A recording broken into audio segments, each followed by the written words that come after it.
kami ng, ayan, gulay. Magagata kami ngayon pang hapunan.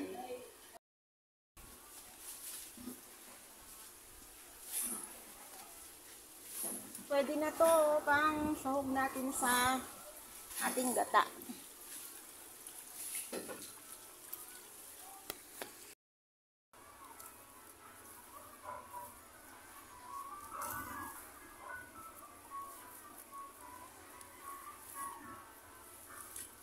Ayaw makuha.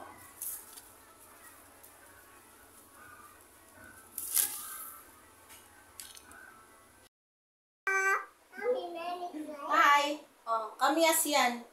Sige, try it. So asim. Maghiwa ko ng kamyas, guys. Kamyas. Iba. Iba or kamyas. Say hi. Oh, try it. Sige, eat na. Punta doon sa camera. Masarap? What? Ano lasa? Asim?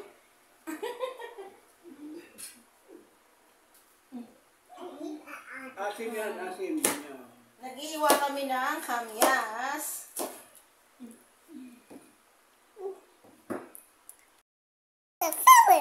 Is it sour? Yeah.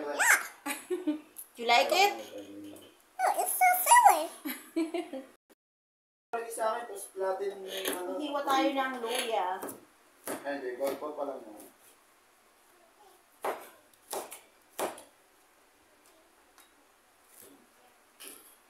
Magluluto tayo ng tilapia, guys. Ito yung ating kinuhang Chinese malunggay. At ito lahat ng ating mga isasahog na mga kinuha natin doon sa ating garden. At saka meron tayong gata. Ayan. Para lang natin. Lalagyan natin ng luya, guys, para mawala yung lansa. Meron tayong isang sibuyas.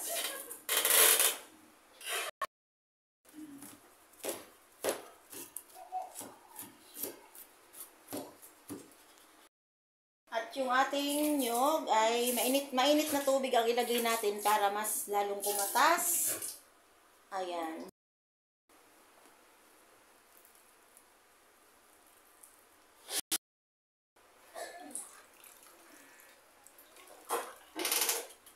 Malinis naman yung kamay natin. Tayo naman ay naghugas, guys.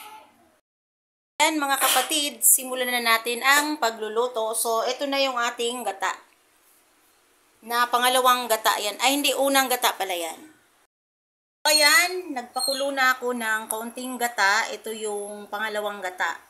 So, ilalagay na natin dito yung sibuyas. Bawang.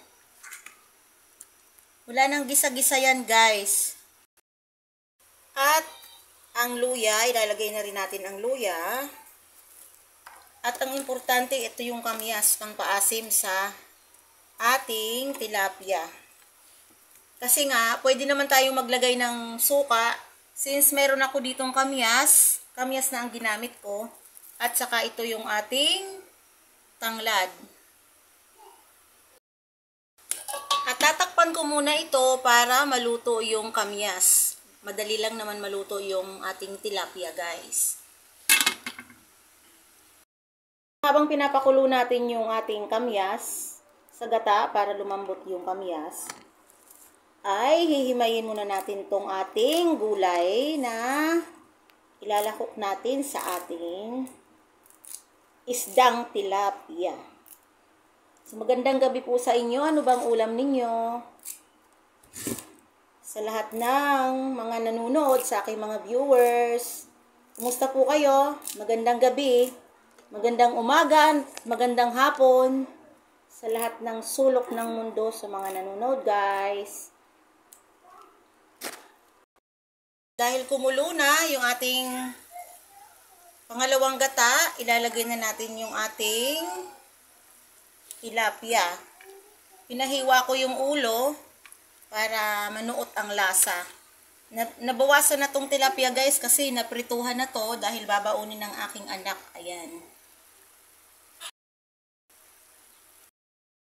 At hindi na muna natin lalagyan ng asin dahil nilagyan ko na ng asin kanina ang ating isda at muli natin takpan hanggang sa kumulo. Continue tayo sa ating paggagayat ng ating malunggay or Chinese malunggay. Alam nyo ba ang ibig sabihin bakit ito tinawag na Chinese malunggay, guys? Hulaan nyo. Kasi nga, dahil ako ay singkit. Ayan, oh.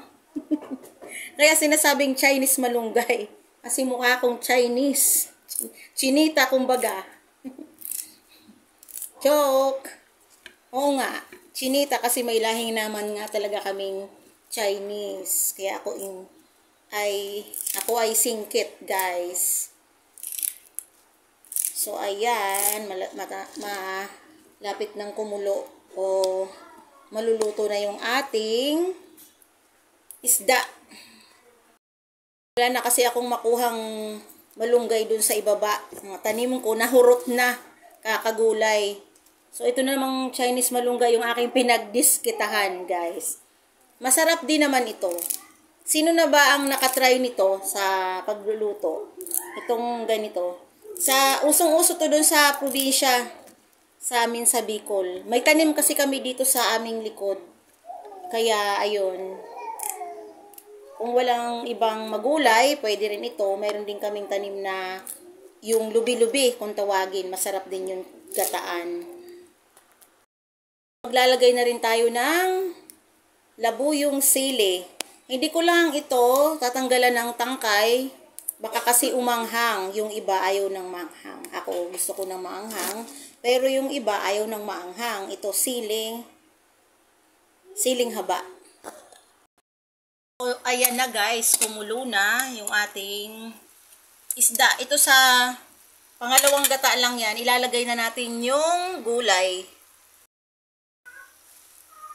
Ito na yung ating gulay. Pagka ito ay umimpis, kakaunti na lang yan. Hindi na makikita masyado yung gulay.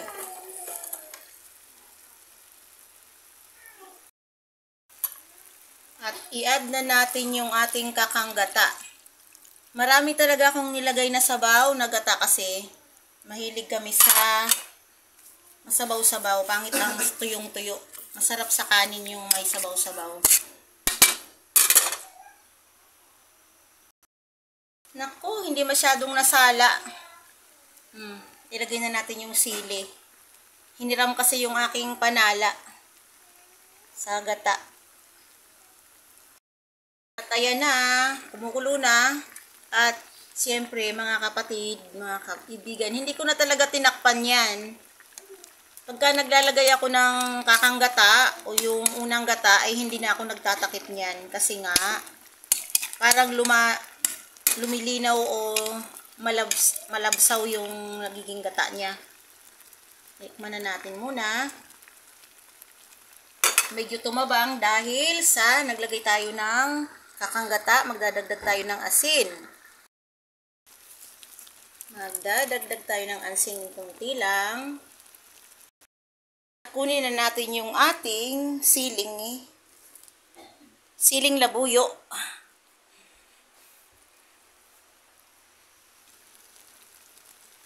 So, ayan o.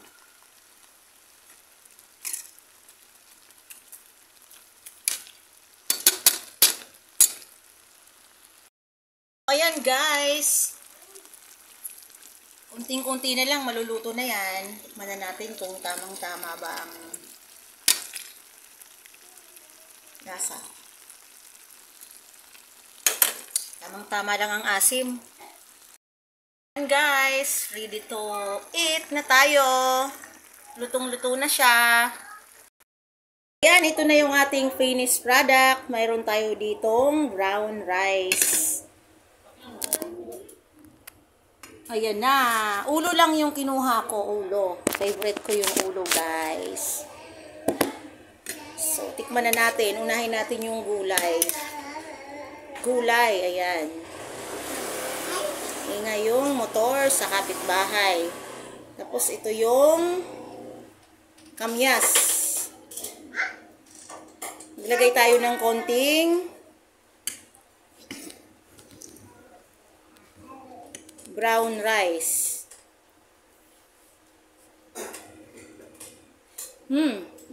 Milk. Sarap. Sarap ng sabaw. Sarap ng sabaw. Come here, Wuwi. You want to eat na, Wuwi? No? Ito na yung isda, guys.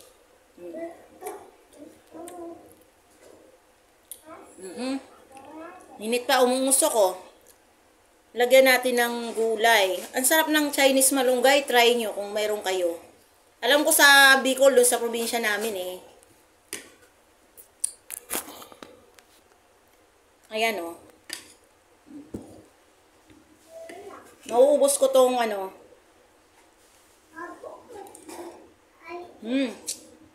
Yummy. Sarap. Ayan, thank you for watching. Kain na tayo. See you my next video. Bye-bye na, Chloe. See you my next video. Thank you for watching. Gutom na talaga.